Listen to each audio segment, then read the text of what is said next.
Bonjour à tous, c'est Fabrice Amédéo, skipper de l'IMOCA Nexans Arrêt Fenêtre. Je suis arrivé en Martinique à l'issue de la Transat Jacques Vabre et je suis ravi de répondre aux questions de partenaires scientifiques l'IFREMER.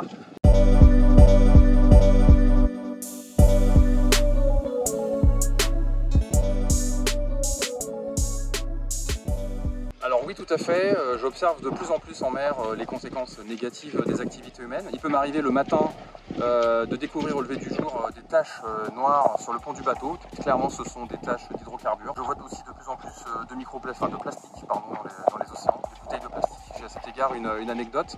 Pendant le Vendée Globe l'hiver dernier, donc j'étais dans l'anticyclone de Sainte-Hélène, la mer était calme.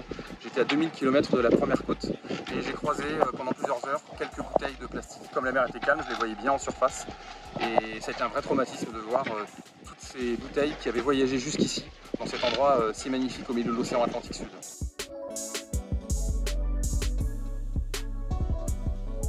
C'est sur le Vendée Globe 2016, dans les mers du Sud, dans le Pacifique Sud.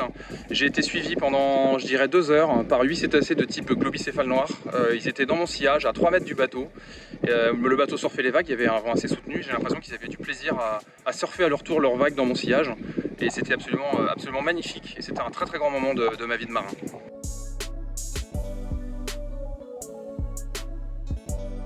Alors très sincèrement, quand nous sommes en course, la course au large a peu de conséquences écologiques. On jette rien par-dessus bord, on a de plus en plus recours à l'énergie verte, hydrogénérateurs, éoliennes, panneaux solaires pour produire notre énergie, donc on embarque très peu d'énergie fossile. Après, il faut quand même savoir qu'il arrive qu'on perde des voiles, que des voiles passent par-dessus bord. Il arrive qu'on perde des bateaux, c'est arrivé à Kevin Escoffier pendant le dernier Vendée Globe. Donc là, clairement, il y a plusieurs tonnes de carbone qui partent au fond de l'eau. Je pense qu'en ce qui concerne la course au large, il faut dire que c'est un sport relativement propre, mais toujours le dire avec beaucoup d'humilité, puisque nos bateaux sont en carbone, et quand nous avons des problèmes techniques, et que nous abandonnons nos bateaux, quand nous avons des fortunes de mer, bien évidemment, nous polluons énormément l'océan.